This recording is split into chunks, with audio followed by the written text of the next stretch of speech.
The Kamchatka Bear Massacre. In the frozen forests of Russia's Far East, there's a stretch of land so remote even search helicopters take hours to reach.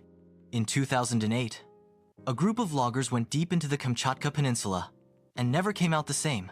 What happened next was something straight out of a nightmare, but it's 100% real. The logging team was stationed in a makeshift camp surrounded by dense pine forest and snow-covered ground. With no cell signal and a destroyed radio tower from the last storm, they were completely isolated. Food was low, spirits were lower.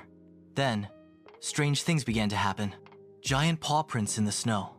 Tools scattered. Something had ripped open the storage tent.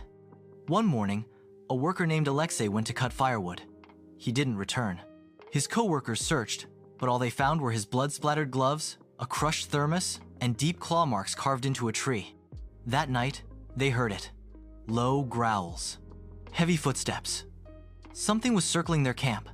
They huddled inside, holding axes and knives, like they would do anything against a 200-pound apex predator. The Kamchatka brown bear, massive, aggressive, and starving after a harsh summer, had smelled weakness, and it wasn't alone. The attack came just before dawn. One man was dragged screaming from his tent. Another tried to run and was tackled mid-sprint. The remaining workers fought back with whatever they had, throwing cans, swinging tools, but the bears weren't afraid anymore. Over 2 days, 4 men were killed and partially eaten. The others climbed into trees, shaking, freezing, listening to the sounds of their friends being torn apart below. When the rescue team finally arrived by chopper, they found torn-up tents, blood in the snow, and survivors barely able to speak. The bears had disappeared into the trees.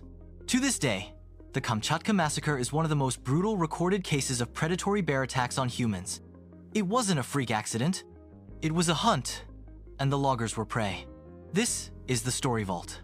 Subscribe for more terrifying true stories you were never meant to hear.